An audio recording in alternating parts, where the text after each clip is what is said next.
The Color Out of Space by H.P. Lovecraft. West of Arkham, the hills rise wild, and there are valleys with deep woods that no axe has ever cut. There are dark, narrow glens where the trees slope fantastically, and where thin brooklets trickle without ever having caught the glint of sunlight. On the gentler slopes there are farms, ancient and rocky, with squat, moss-coated cottages brooding eternally over old New England secrets in the lee of great ledges. But these are all vacant now, the wide chimneys crumbling and the shingled sides bulging perilously beneath low gambrel roofs. The old folk have gone away, and foreigners do not like to live there. French Canadians have tried it, Italians have tried it, and the Poles have come and departed. It is not because of anything that can be seen or heard or handled, but because of something that is imagined. The place is not good for the imagination, and does not bring restful dreams at night. It must be this which keeps the foreigners away, for old Ami Pierce has never told them of anything he recalls from the strange days.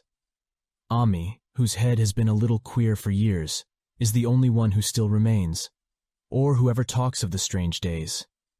And he dares to do this because his house is so near the open fields and the traveled roads around Arkham. There was once a road over the hills and through the valleys that ran straight where the blasted heath is now, but people ceased to use it, and a new road was laid curving far toward the south.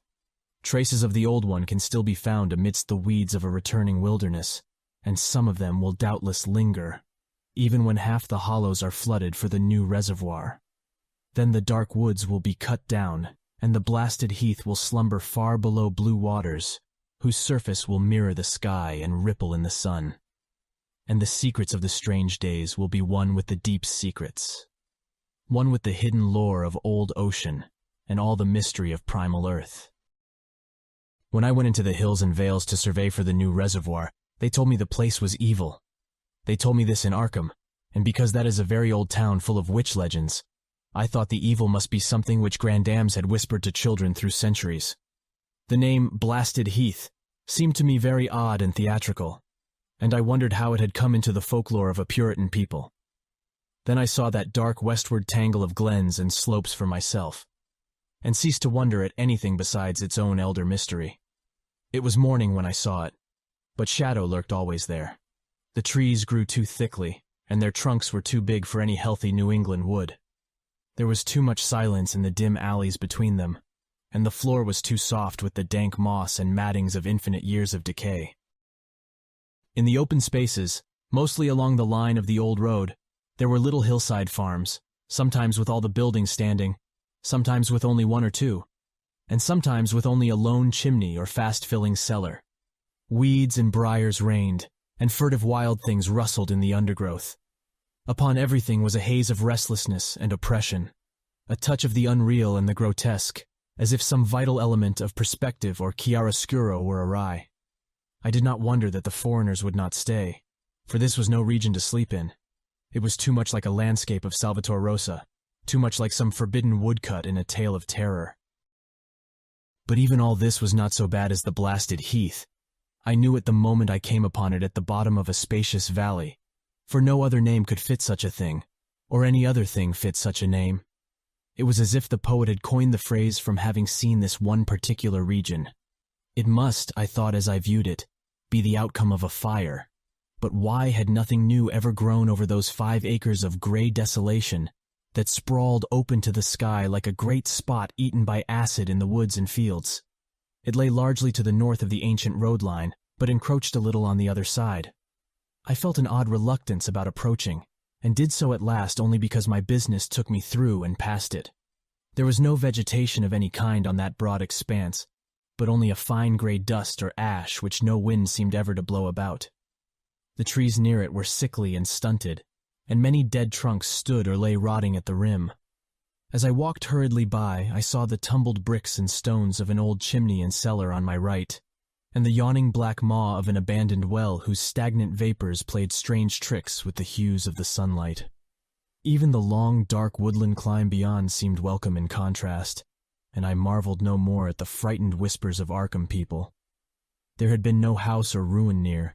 Even in the old days the place must have been lonely and remote. And at twilight, dreading to repass that ominous spot, I walked circuitously back to the town by the curving road on the south. I vaguely wished some clouds would gather, for an odd timidity about the deep skyey voids above had crept into my soul. In the evening, I asked old people in Arkham about the blasted heath, and what was meant by that phrase, "strange days," which so many evasively muttered. I could not, however, get any good answers, except that all the mystery was much more recent than I had dreamed. It was not a matter of old legendary at all, but something within the lifetime of those who spoke. It had happened in the 80s, and a family had disappeared or was killed. Speakers would not be exact, and because they all told me to pay no attention to old Ami Pierce's crazy tales, I sought him out the next morning, having heard that he lived alone in the ancient tottering cottage where the trees first begin to get very thick. It was a fearsomely archaic place, and had begun to exude the faint miasmal odor which clings about houses that have stood too long.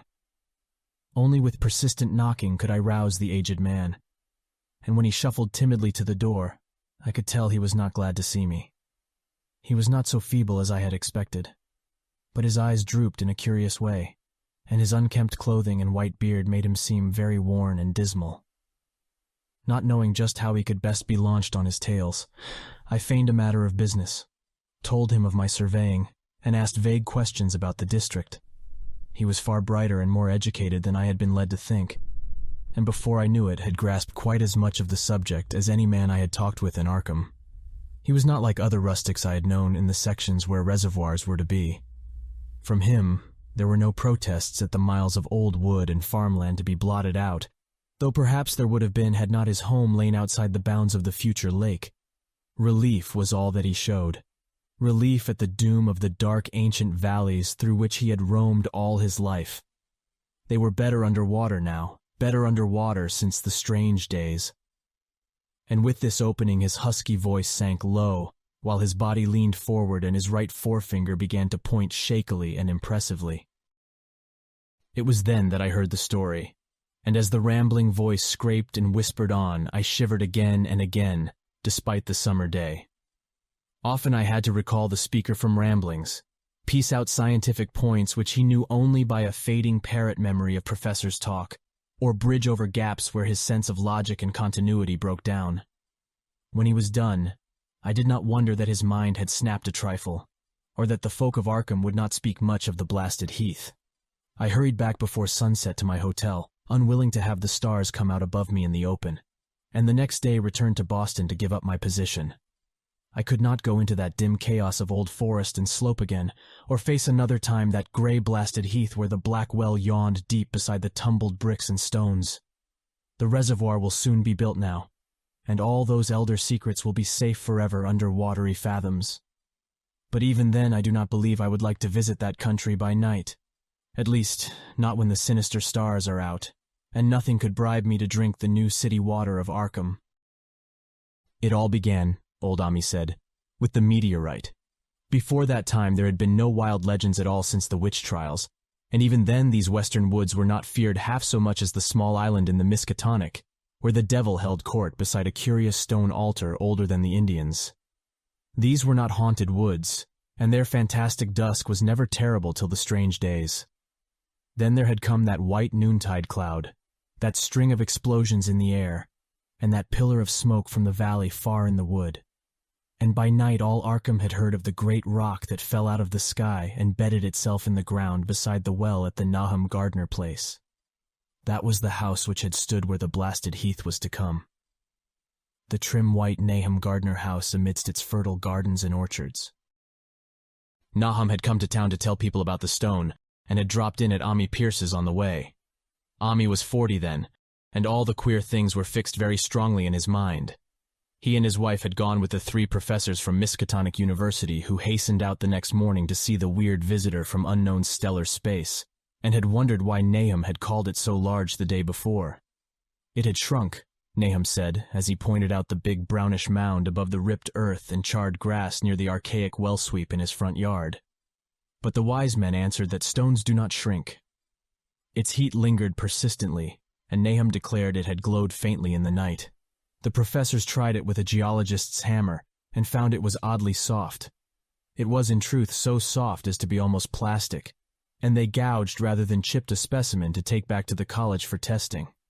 They took it in an old pail borrowed from Nahum's kitchen, for even the small piece refused to grow cool. On the trip back, they stopped at Ami's to rest, and seemed thoughtful when Mrs. Pierce remarked that the fragment was growing smaller and burning the bottom of the pail. Truly it was not large, but perhaps they had taken less than they thought. The day after that, all this was in June of '82, the professors had trooped out again in a great excitement. As they passed Ami's, they told him what queer things the specimen had done, and how it had faded wholly away when they put it in a glass beaker. The beaker had gone too, and the wise men talked of the strange stone's affinity for silicon. It had acted quite unbelievably in that well-ordered laboratory, doing nothing at all and showing no occluded gases when heated on charcoal, being wholly negative in the borax bead, and soon proving itself absolutely non-volatile at any producible temperature, including that of the oxyhydrogen blowpipe. On an anvil it appeared highly malleable, and in the dark its luminosity was very marked. Stubbornly refusing to grow cool, it soon had the college in a state of real excitement, and when upon heating before the spectroscope, it displayed shining bands unlike any known colors of the normal spectrum. There was much breathless talk of new elements, bizarre optical properties, and other things which puzzled men of science are wont to say when faced by the unknown. Hot as it was, they tested it in a crucible with all the proper reagents. Water did nothing. Hydrochloric acid was the same. Nitric acid, and even aqua regia, merely hissed and spattered against its torrid invulnerability. Ami had difficulty in recalling all these things, but recognized some solvents as I mentioned them in the usual order of use. There were ammonia and caustic soda, alcohol and ether, nauseous carbon disulfide, and a dozen others. But although the weight grew steadily less as time passed, and the fragment seemed to be slightly cooling, there was no change in the solvents to show that they had attacked the substance at all. It was a metal, though, beyond a doubt. It was magnetic, for one thing, and after its immersion in the acid solvents there seemed to be faint traces of the Wittgenstein figures found on meteoric iron. When the cooling had grown very considerable, the testing was carried on in glass, and it was in a glass beaker that they left all the chips made of the original fragment during the work. The next morning, both chips and beaker were gone without trace, and only a charred spot marked the place on the wooden shelf where they had been. All this the professors told Ami as they paused at his door, and once more he went with them to see the stony messenger from the stars, though this time his wife did not accompany him. It had now most certainly shrunk, and even the sober professors could not doubt the truth of what they saw. All around the dwindling brown lump near the well was a vacant space, except where the earth had caved in. And whereas it had been a good 7 feet across the day before, it was now scarcely 5. It was still hot, and the sages studied its surface curiously as they detached another and larger piece with hammer and chisel. They gouged deeply this time, and as they pried away the smaller mass, they saw that the core of the thing was not quite homogeneous. They had uncovered what seemed to be the side of a large colored globule embedded in the substance. The color, which resembled some of the bands in the meteor's strange spectrum, was almost impossible to describe, and it was only by analogy that they called it color at all. Its texture was glossy, and upon tapping it appeared to promise both brittleness and hollowness. One of the professors gave it a smart blow with a hammer, and it burst with a nervous little pop. Nothing was emitted, and all trace of the thing vanished with the puncturing. It left behind a hollow spherical space about 3 inches across, and all thought it probable that others would be discovered as the enclosing substance wasted away. Conjecture was vain, so after a futile attempt to find additional globules by drilling, the seekers left again with their new specimen, which proved, however, as baffling in the laboratory as its predecessor had been. Aside from being almost plastic, having heat, magnetism, and slight luminosity, cooling slightly in powerful acids, possessing an unknown spectrum, wasting away in air, and attacking silicon compounds with mutual destruction. As a result, it presented no identifying features whatsoever, and at the end of the tests, the college scientists were forced to own that they could not place it. It was nothing of this earth, but a piece of the great outside, and as such dowered with outside properties, and obedient to outside laws. That night there was a thunderstorm, and when the professors went out to Nahum's the next day, they met with a bitter disappointment. The stone, magnetic as it had been, must have had some peculiar electrical property, for it had drawn the lightning, as Nahum said, with a singular persistence. 6 times within an hour, the farmer saw the lightning strike the furrow in the front yard, and when the storm was over, nothing remained but a ragged pit by the ancient well sweep, half choked with caved-in earth.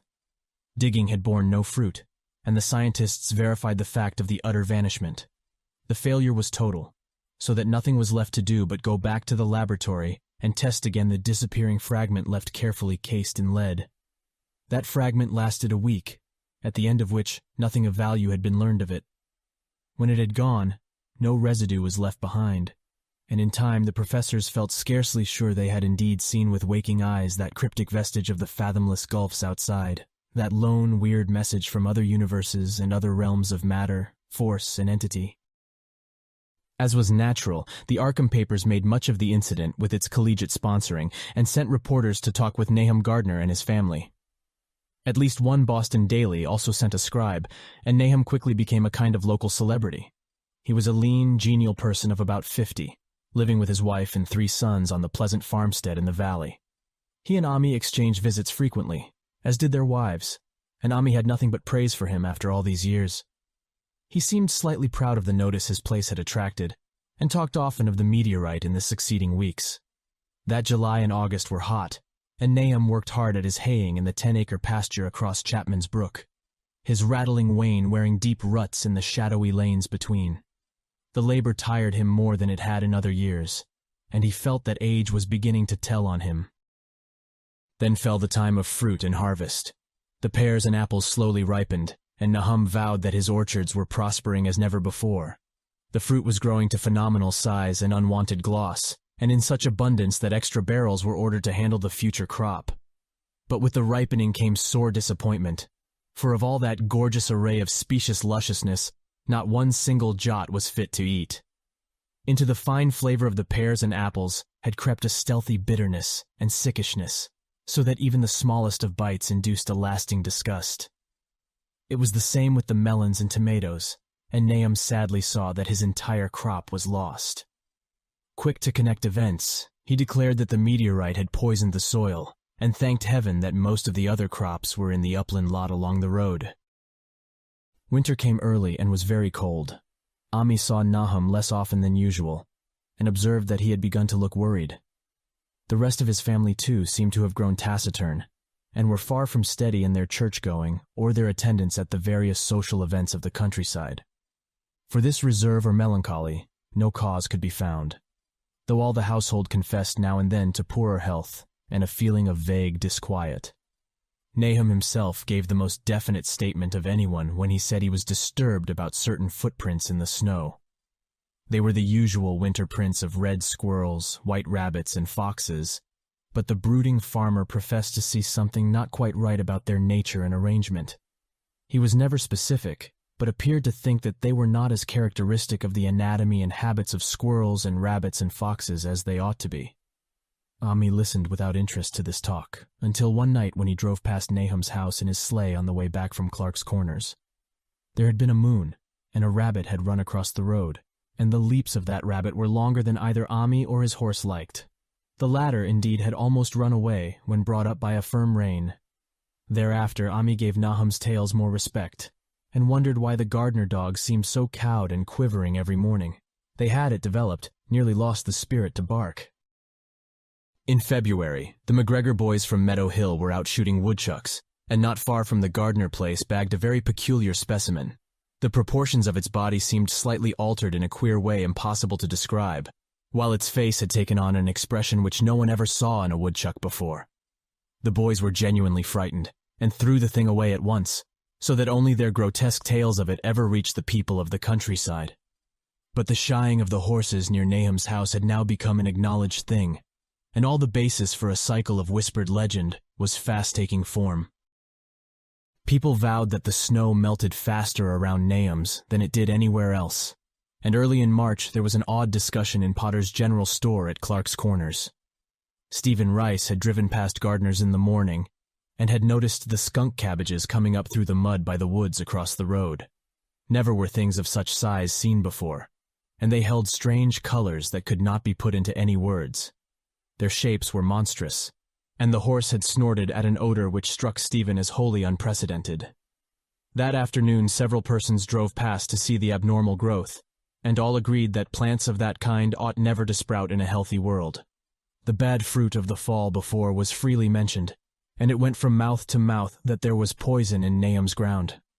Of course it was the meteorite, and remembering how strange the men from the college had found that stone to be, several farmers spoke about the matter to them. One day they paid Nahum a visit, but having no love of wild tales and folklore were very conservative in what they inferred. The plants were certainly odd, but all skunk cabbages are more or less odd in shape and odor and hue. Perhaps some mineral element from the stone had entered the soil, but it would soon be washed away. And as for the footprints and frightened horses, of course this was mere country talk, which such a phenomenon as the aerolite would be certain to start. There was really nothing for serious men to do in cases of wild gossip, for superstitious rustics will say and believe anything. And so all through the strange days the professors stayed away in contempt.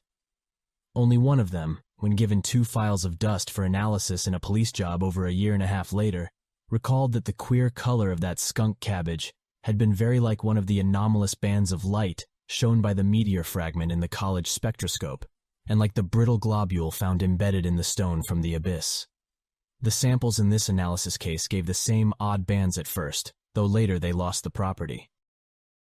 The trees budded prematurely around Nahum's, and at night they swayed ominously in the wind. Nahum's second son Thaddeus, a lad of 15, swore that they swayed also when there was no wind, but even the gossips would not credit this. Certainly, however, restlessness was in the air. The entire Gardner family developed the habit of stealthy listening, though not for any sound which they could consciously name. The listening was, indeed, rather a product of moments when consciousness seemed half to slip away. Unfortunately, such moments increased week by week, till it became common speech that something was wrong with all Nahum's folks. When the early saxifrage came out, it had another strange color, not quite like that of the skunk cabbage, but plainly related and equally unknown to anyone who saw it.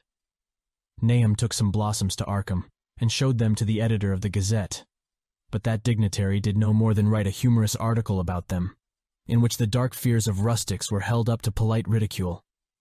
It was a mistake of Nahum's to tell a stolid city man about the way the great, overgrown mourning cloak butterflies behaved in connection with these saxifrages. April brought a kind of madness to the country folk, and began that disuse of the road past Nahum's which led to its ultimate abandonment. It was the vegetation.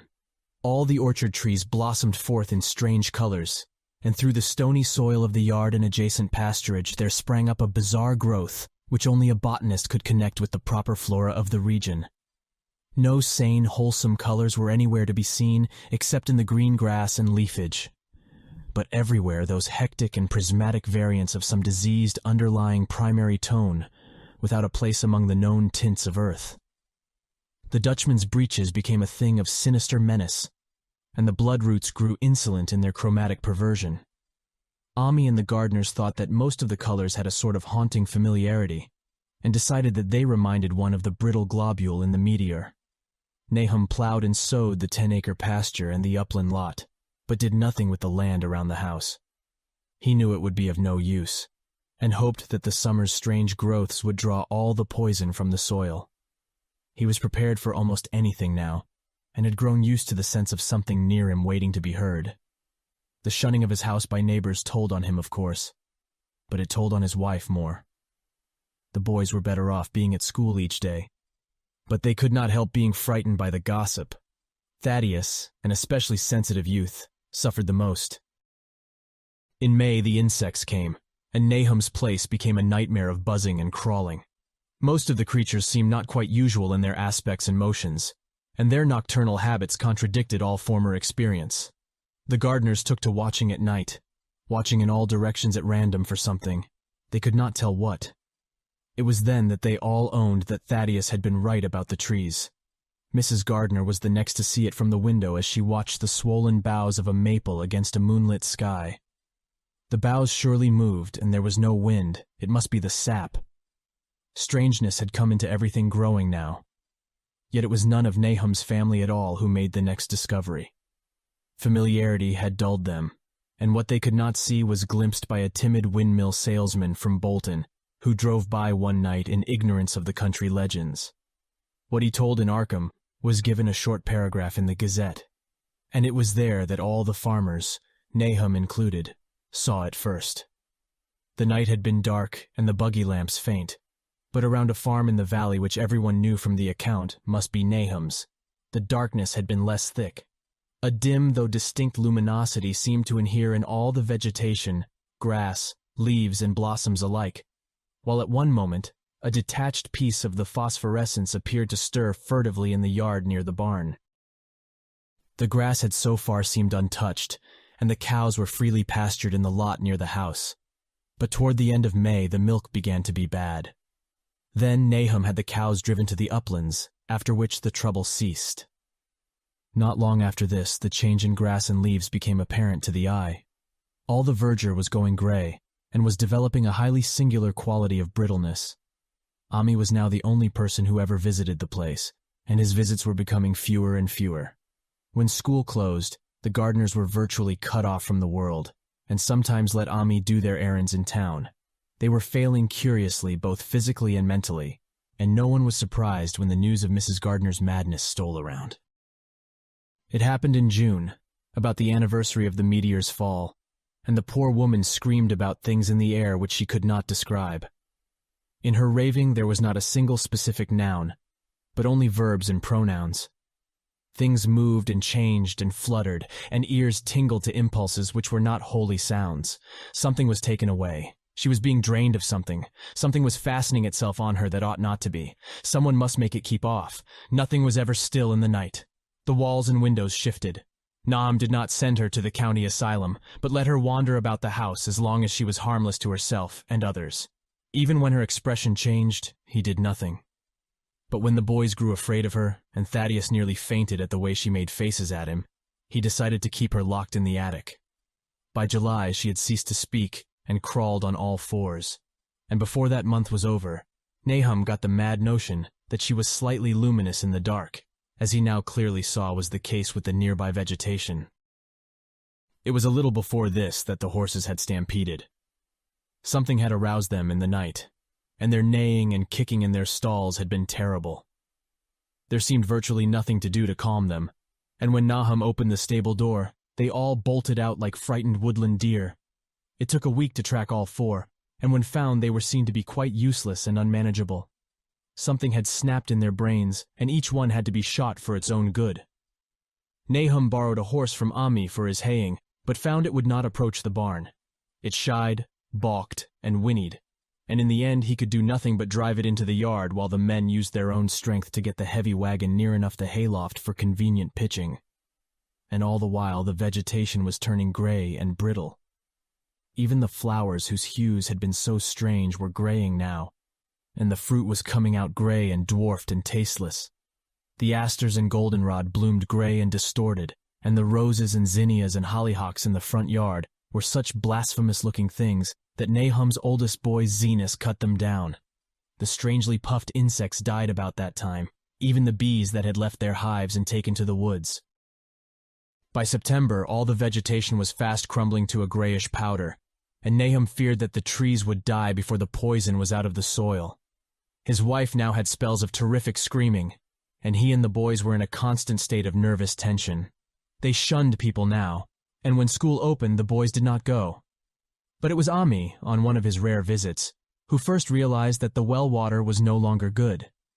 It had an evil taste that was not exactly fetid nor exactly salty, and Ami advised his friend to dig another well on higher ground to use till the soil was good again. Nahum, however, ignored the warning, for he had by that time become callous to strange and unpleasant things. He and the boys continued to use the tainted supply, drinking it as listlessly and mechanically as they ate their meager and ill-cooked meals and did their thankless and monotonous chores through the aimless days. There was something of stolid resignation about them all, as if they walked half in another world between lines of nameless guards to a certain and familiar doom. Thaddeus went mad in September after a visit to the well. He had gone with a pail and had come back empty-handed, shrieking and waving his arms, and sometimes lapsing into an inane titter or a whisper about the moving colors down there. 2 in one family was pretty bad, but Nahum was very brave about it. He let the boy run about for a week until he began stumbling and hurting himself, and then he shut him in an attic room across the hall from his mother's. The way they screamed at each other from behind their locked doors was very terrible, especially to little Merwin, who fancied they talked in some terrible language that was not of Earth. Merwin was getting frightfully imaginative, and his restlessness was worse after the shutting away of the brother who had been his greatest playmate. Almost at the same time, the mortality among the livestock commenced. Poultry turned grayish and died very quickly, their meat being found dry and noisome upon cutting. Hogs grew inordinately fat, then suddenly began to undergo loathsome changes which no one could explain. Their meat was, of course, useless, and Nahum was at his wit's end. No rural veterinary would approach his place, and the city veterinary from Arkham was openly baffled. The swine began growing gray and brittle and falling to pieces before they died, and their eyes and muzzles developed singular alterations. It was very inexplicable, for they had never been fed from the tainted vegetation. Then something struck the cows. Certain areas, or sometimes the whole body, would be uncannily shriveled or compressed, and atrocious collapses or disintegrations were common. In the last stages, and death was always the result, there would be a graying and turning brittle like that which beset the hogs. There could be no question of poison, for all the cases occurred in a locked and undisturbed barn. No bites of prowling things could have brought the virus, for what live beast of earth can pass through solid obstacles? It must be only natural disease. Yet what disease could wreak such results was beyond any mind's guessing. When the harvest came, there was not an animal surviving on the place, for the stock and poultry were dead, and the dogs had run away. These dogs, 3 in number, had all vanished one night, and were never heard of again. The 5 cats had left some time before, but their going was scarcely noticed, since there now seemed to be no mice, and only Mrs. Gardner had made pets of the graceful felines. On the 19th of October, Nahum staggered into Ami's house with hideous news. The death had come to poor Thaddeus in his attic room, and it had come in a way which could not be told. Nahum had dug a grave in the railed family plot behind the farm, and had put therein what he found. There could have been nothing from outside, for the small barred window and locked door were intact, but it was much as it had been in the barn. Ami and his wife consoled the stricken man as best they could, but shuddered as they did so. Stark terror seemed to cling round the Gardners and all they touched, and the very presence of one in the house was a breath from regions unnamed and unnameable. Ami accompanied Nahum home with the greatest reluctance, and did what he might to calm the hysterical sobbing of little Merwin. Zenas needed no calming. He had come of late to do nothing but stare into space and obey what his father told him, and Ami thought that his fate was very merciful. Now and then, Merwin's screams were answered faintly from the attic, and in response to an inquiring look, Nahum said that his wife was getting very feeble. When night approached, Ami managed to get away, for not even friendship could make him stay in that spot when the faint glow of the vegetation began, and the trees may or may not have swayed without wind.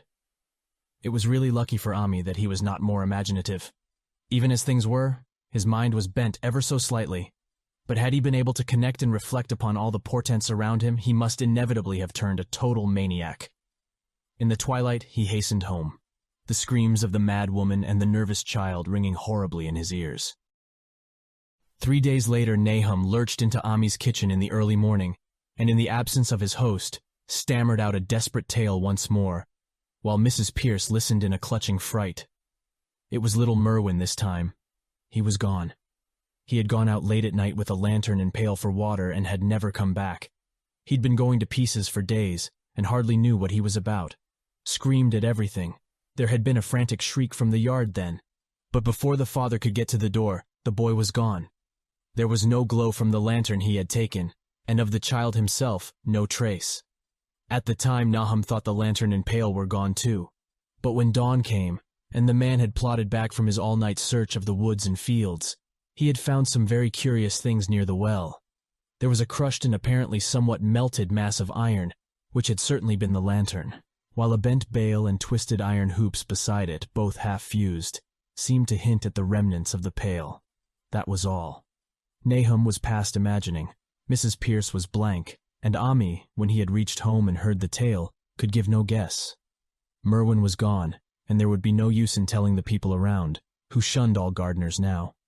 No use, either, in telling the city people at Arkham, who laughed at everything. Thad was gone, and now Merwin was gone. Something was creeping and waiting to be seen and felt and heard. Nahum would go soon, and he wanted Ami to look after his wife and Zenas if they survived him.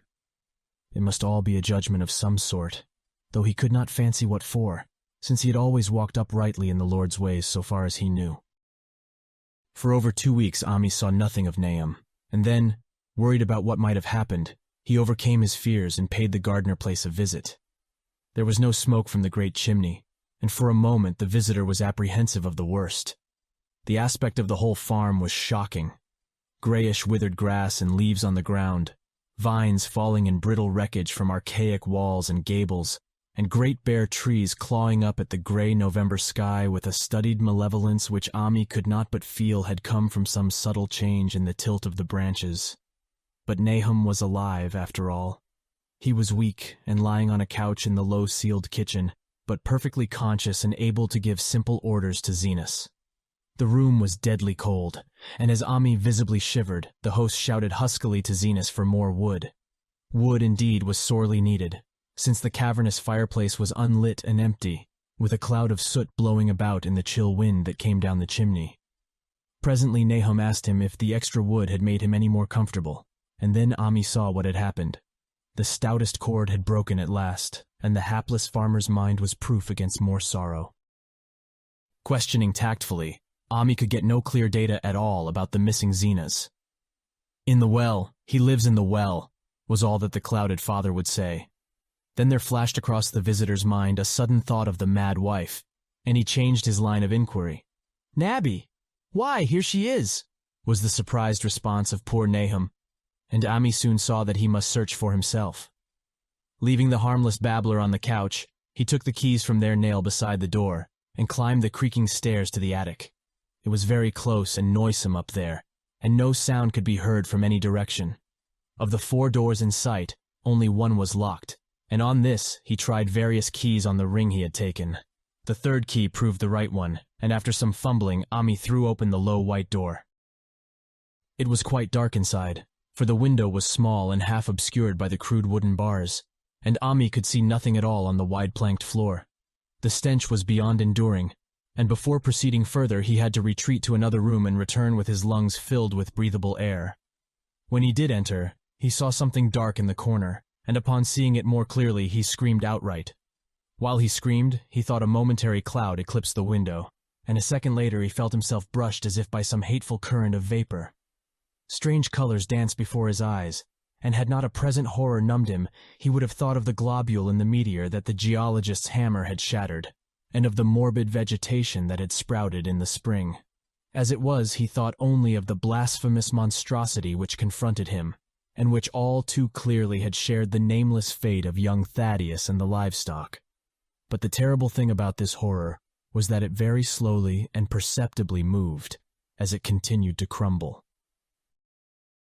Ami would give me no added particulars to this scene, but the shape in the corner does not reappear in his tale as a moving object. There are things which cannot be mentioned, and what is done in common humanity is sometimes cruelly judged by the law. I gathered that no moving thing was left in that attic room, and that to leave anything capable of motion, there would have been a deed so monstrous as to damn any accountable being to eternal torment.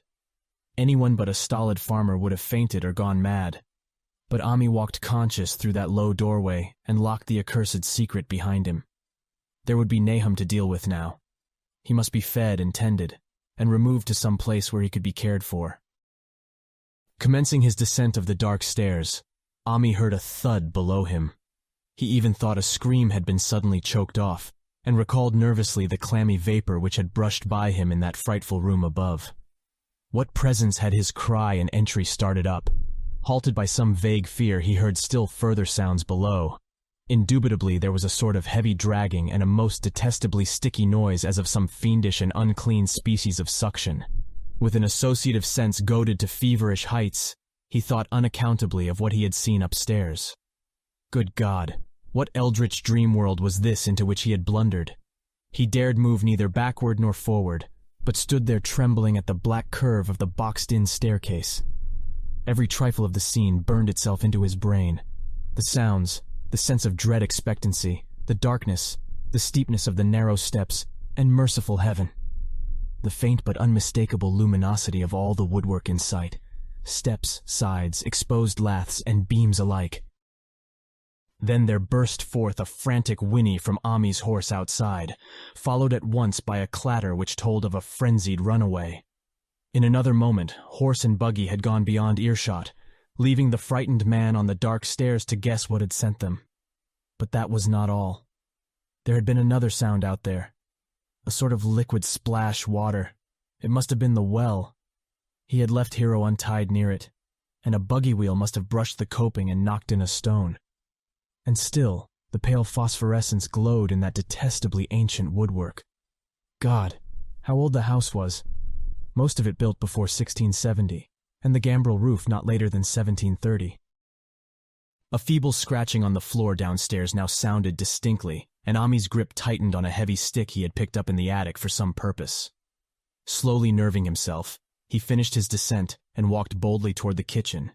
But he did not complete the walk, because what he sought was no longer there. It had come to meet him, and it was still alive after a fashion. Whether it had crawled, or whether it had been dragged by any external force, Ami could not say, but the death had been at it. Everything had happened in the last half hour, but collapse, graying, and disintegration were already far advanced. There was a horrible brittleness, and dry fragments were scaling off. Ami could not touch it, but looked horrifiedly into the distorted parody that had been a face. "What was it, Nahum? What was it?" he whispered, and the cleft, bulging lips were just able to crackle out a final answer. "Nothing, nothing. The color.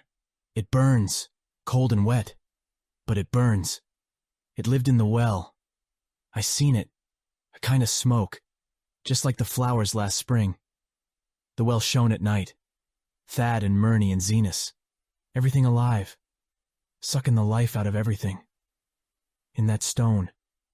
It must have come in that stone. Bzend the whole place. Don't know what it wants. That round thing them men from the college dug out in the stone. They smashed it. It was that same color. Just the same, like the flowers and plants. Must have been more of them. Seeds. Seeds. They growed. I seen it the first time this week. Must have got strong on Zenas. He was a big boy, full of life. It beats down your mind and then gets you. Burns you up. In the well water. You was right about that. Evil water. Zenas never come back from the well. Can't get away. Draws you. You know summat's comin'. But 'tain't no use. I seen it time and again St. Zenas was took. Where's Nabby Ami? My head's no good. Don't know how long Sanct I fed her. It'll get her ef we ain't keerful. Just a color. Her face is getting to have that color sometimes towards night, and it burns and sucks. It come from some place where things ain't as they is here.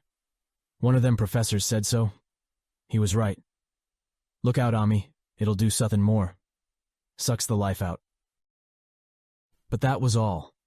That which spoke could speak no more because it had completely caved in. Ami laid a red checked tablecloth over what was left and reeled out the back door into the fields.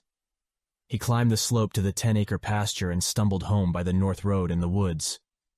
He could not pass that well from which his horse had run away. He had looked at it through the window and had seen that no stone was missing from the rim. Then the lurching buggy had not dislodged anything after all. The splash had been something else, something which went into the well after it had done with poor Nahum. When Ami reached his house, the horse and buggy had arrived before him and thrown his wife into fits of anxiety. Reassuring her without explanations, he set out at once for Arkham and notified the authorities that the Gardner family was no more. He indulged in no details, but merely told of the deaths of Nahum and Nabby, that of Thaddeus being already known, and mentioned that the cause seemed to be the same strange ailment which had killed the livestock. He also stated that Merwin and Zenas had disappeared. There was considerable questioning at the police station, and in the end, Ami was compelled to take 3 officers to the Gardner farm, together with the coroner, the medical examiner, and the veterinary who had treated the diseased animals. He went much against his will, for the afternoon was advancing, and he feared the fall of night over that accursed place. But it was some comfort to have so many people with him. The 6 men drove out in a Democrat wagon, following Ami's buggy, and arrived at the pest-ridden farmhouse about 4 o'clock. Used as the officers were to gruesome experiences, not one remained unmoved at what was found in the attic and under the red-checked tablecloth on the floor below. The whole aspect of the farm with its gray desolation was terrible enough, but those 2 crumbling objects were beyond all bounds. No one could look long at them, and even the medical examiner admitted that there was very little to examine. Specimens could be analyzed, of course, so he busied himself in obtaining them, and here it develops that a very puzzling aftermath occurred at the college laboratory, where the 2 phials of dust were finally taken. Under the spectroscope, both samples gave off an unknown spectrum, in which many of the baffling bands were precisely like those which the strange meteor had yielded in the previous year. The property of emitting this spectrum vanished in a month, the dust thereafter consisting mainly of alkaline phosphates and carbonates.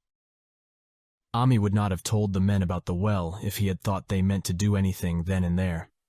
It was getting towards sunset, and he was anxious to be away, but he could not help glancing nervously at the stony curb by the great sweep. And when a detective questioned him, he admitted that Nahum had feared something down there. So much so that he had never even thought of searching it for Merwin or Zenas.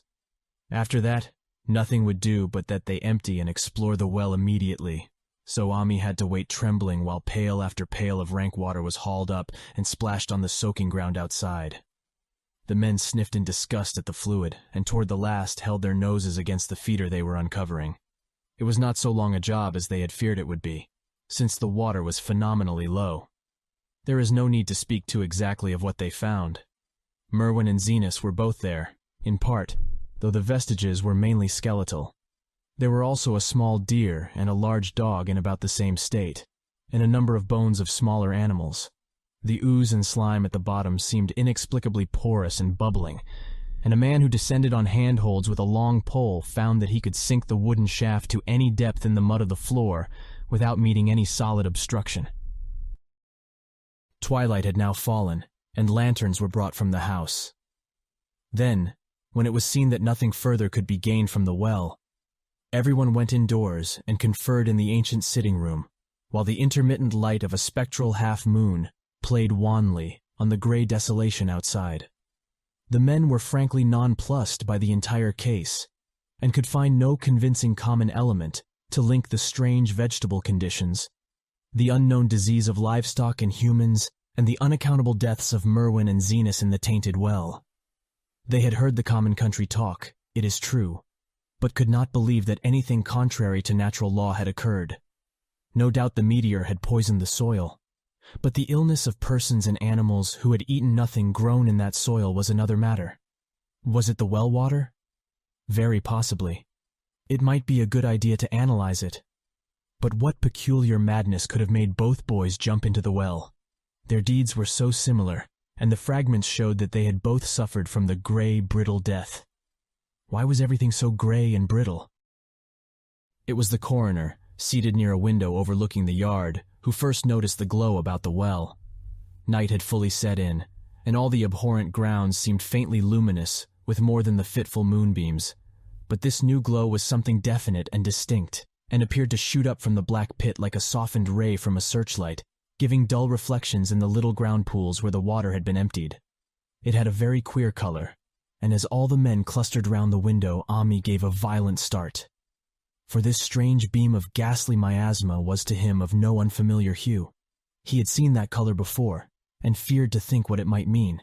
He had seen it in the nasty, brittle globule in that aerolite 2 summers ago, had seen it in the crazy vegetation of the springtime, and had thought he had seen it for an instant that very morning, against the small barred window of that terrible attic room where nameless things had happened. It had flashed there a second, and a clammy and hateful current of vapor had brushed past him, and then poor Nahum had been taken by something of that color. He had said so at the last, said it was the globule and the plants. After that had come the runaway in the yard and the splash in the well, and now that well was belching forth to the night a pale, insidious beam of the same demoniac tint. It does credit to the alertness of Ami's mind that he puzzled even at that tense moment over a point which was essentially scientific. He could not but wonder at his gleaning of the same impression from a vapor glimpsed in the daytime, against a window opening on the morning sky, and from a nocturnal exhalation seen as a phosphorescent mist against the black and blasted landscape. It wasn't right. It was against nature. And he thought of those terrible last words of his stricken friend. "It come from some place where things ain't as they is here. One of them professors said so." All 3 horses outside, tied to a pair of shriveled saplings by the road, were now neighing and pawing frantically. The wagon driver started for the door to do something, but Ami laid a shaky hand on his shoulder. "Don't go out there," he whispered. "There's more to this nor what we know. Nahum said something lived in the well that sucks your life out.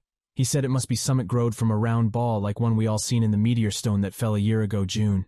Sucks and burns," he said, "and is just a cloud of color like that light out there now, that you can hardly see and can't tell what it is. Nahum thought it feeds on everything living and gets stronger all the time. He said he's seen it this last week.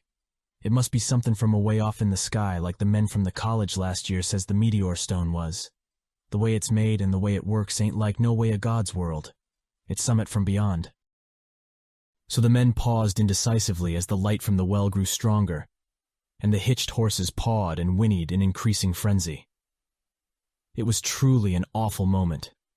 With terror in that ancient and accursed house itself, 4 monstrous sets of fragments, 2 from the house and 2 from the well, in the woodshed behind, and that shaft of unknown and unholy iridescence from the slimy depths in front.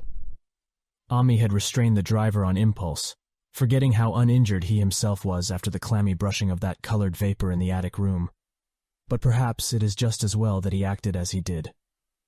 No one will ever know what was abroad that night, and though the blasphemy from beyond had not so far hurt any human of unweakened mind, there is no telling what it might not have done at that last moment, and with its seemingly increased strength and the special signs of purpose, it was soon to display beneath the half-clouded moonlit sky.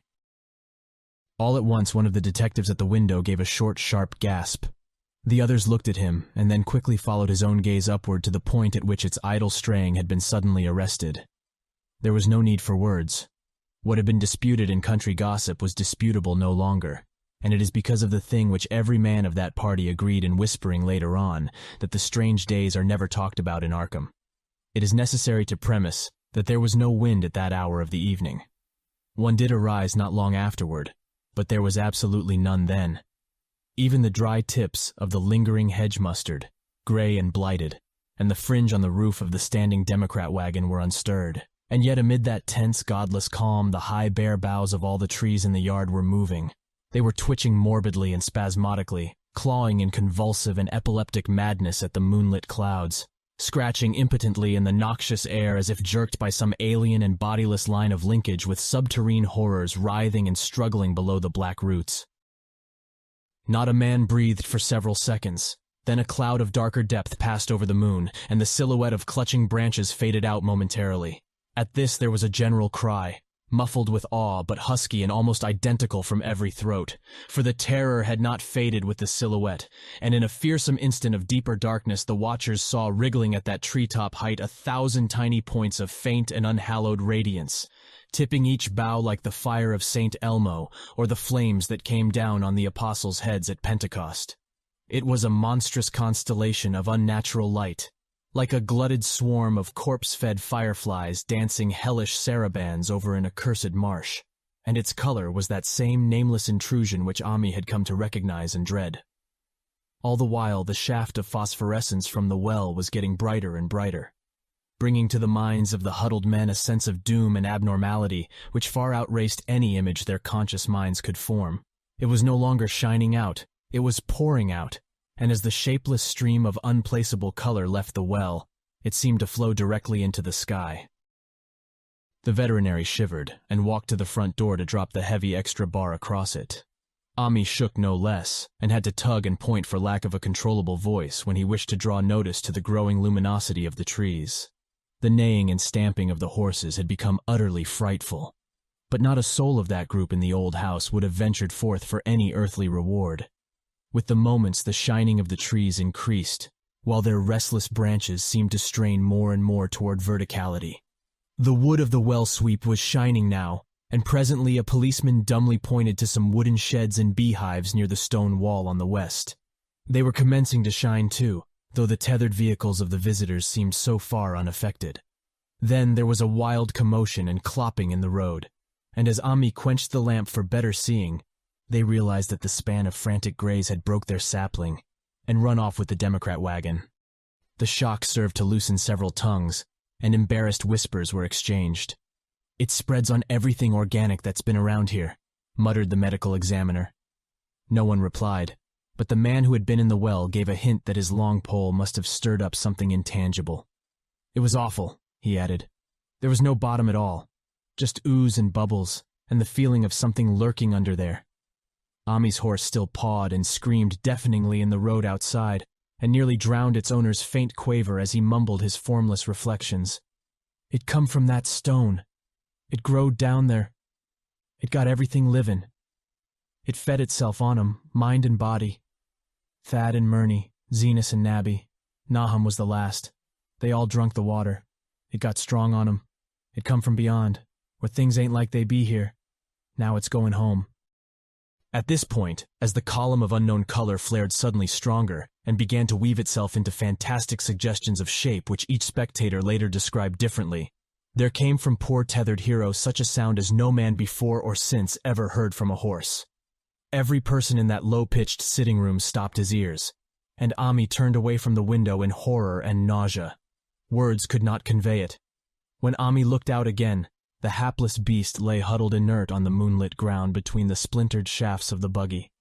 That was the last of Hero till they buried him next day. But the present was no time to mourn, for almost at this instant a detective silently called attention to something terrible in the very room with them. In the absence of the lamplight, it was clear that a faint phosphorescence had begun to pervade the entire apartment. It glowed on the broad planked floor and the fragment of rag carpet, and shimmered over the sashes of the small-paned windows. It ran up and down the exposed corner posts, coruscated about the shelf and mantel, and infected the very doors and furniture. Each minute saw it strengthen, and at last it was very plain that healthy living things must leave that house. Ami showed them the back door and the path up through the fields to the 10-acre pasture.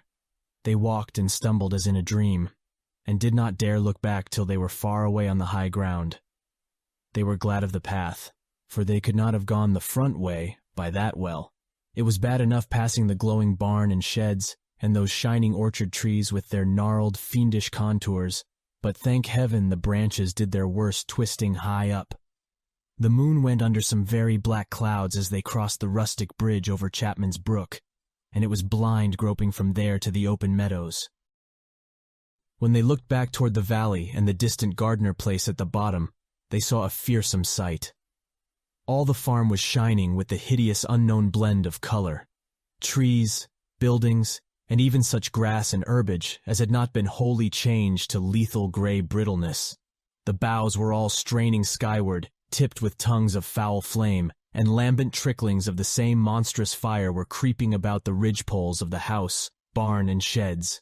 It was a scene from a vision of Fuseli, and over all the rest reigned that riot of luminous amorphousness, that alien and undimensioned rainbow of cryptic poison from the well seething, feeling, lapping, reaching, scintillating, straining, and malignly bubbling in its cosmic and unrecognizable chromaticism. Then without warning the hideous thing shot vertically up toward the sky like a rocket or meteor, leaving behind no trail and disappearing through a round and curiously regular hole in the clouds before any man could gasp or cry out. No watcher can ever forget that sight. And Ami stared blankly at the stars of Cygnus, Deneb twinkling above the others, where the unknown color had melted into the Milky Way. But his gaze was the next moment called swiftly to earth by the crackling in the valley. It was just that, only a wooden ripping and crackling, and not an explosion, as so many others of the party vowed. Yet the outcome was the same, for in one feverish, kaleidoscopic instant there burst up from that doomed and accursed farm a gleamingly eruptive cataclysm of unnatural sparks and substance, blurring the glance of the few who saw it, and sending forth to the zenith a bombarding cloudburst of such colored and fantastic fragments as our universe must needs disown. Through quickly reclosing vapors, they followed the great morbidity that had vanished, and in another second, they had vanished too. Behind and below was only a darkness to which the men dared not return, and all about was a mounting wind which seemed to sweep down in black, frore gusts from interstellar space. It shrieked and howled and lashed the fields and distorted woods in a mad cosmic frenzy, till soon the trembling party realized it would be no use waiting for the moon to show what was left down there at Nahum's. Too awed even to hint theories, the 7 shaking men trudged back toward Arkham by the north road. Ami was worse than his fellows and begged them to see him inside his own kitchen, instead of keeping straight onto town. He did not wish to cross the nighted, wind-whipped woods alone to his home on the main road. For he had had an added shock that the others were spared, and was crushed forever with a brooding fear he dared not even mention for many years to come. As the rest of the watchers on that tempestuous hill had stolidly set their faces toward the road, Ami had looked back an instant at the shadowed valley of desolation so lately sheltering his ill-starred friend, and from that stricken, faraway spot he had seen something feebly rise, only to sink down again upon the place from which the great shapeless horror had shot into the sky. It was just a color, but not any color of our earth or heavens, and because Ami recognized that color, and knew that this last faint remnant must still lurk down there in the well, he has never been quite right since. Ami would never go near the place again. It is over half a century now since the horror happened, but he has never been there, and will be glad when the new reservoir blots it out. I shall be glad too, for I do not like the way the sunlight changed color around the mouth of that abandoned well I passed. I hope the water will always be very deep, but even so, I shall never drink it. I do not think I shall visit the Arkham country hereafter. 3 of the men who had been with Ami returned the next morning to see the ruins by daylight. But there were not any real ruins, only the bricks of the chimney, the stones of the cellar, some mineral and metallic litter here and there, and the rim of that nefandous well. Save for Ami's dead horse, which they towed away and buried, and the buggy which they shortly returned to him, everything that had ever been living had gone. 5 eldritch acres of dusty gray desert remained, nor has anything ever grown there since. To this day, it sprawls open to the sky like a great spot eaten by acid in the woods and fields, and the few who have ever dared glimpse it in spite of the rural tales have named it the Blasted Heath. The rural tales are queer. They might be even queerer if city men and college chemists could be interested enough to analyze the water from that disused well, or the gray dust that no wind seems ever to disperse. Botanists, too, ought to study the stunted flora on the borders of that spot, for they might shed light on the country notion that the blight is spreading, little by little, perhaps an inch a year.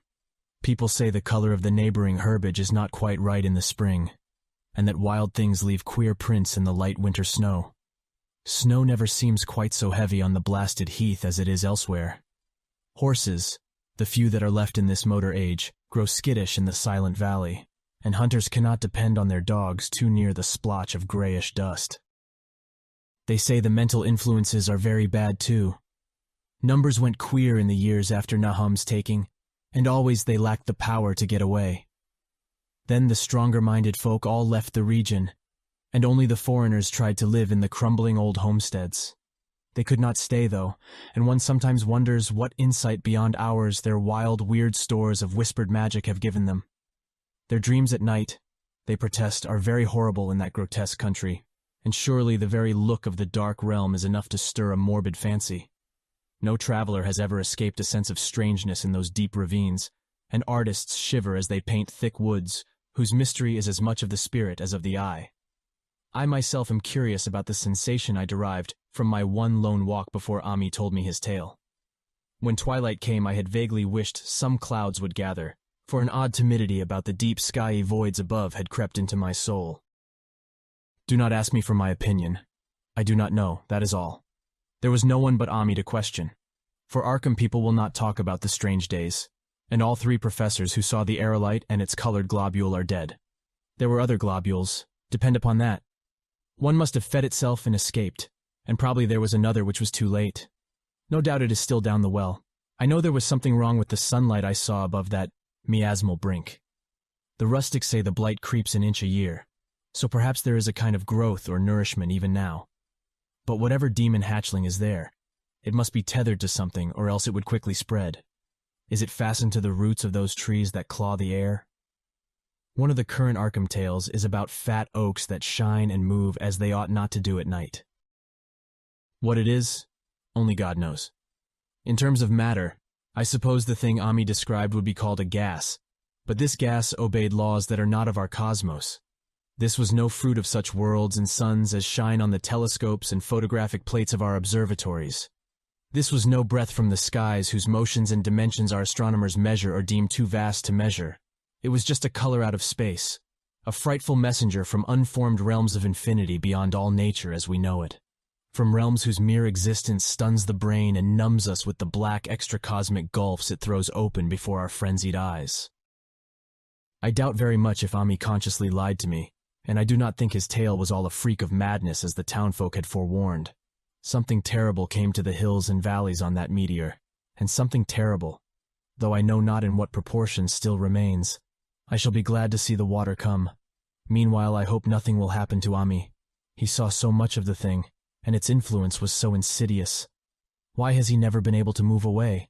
How clearly he recalled those dying words of Nahum's, "Can't get away, draws you. You know summit's comin', but 'tain't no use." Ami is such a good old man. When the reservoir gang gets to work, I must write the chief engineer to keep a sharp watch on him.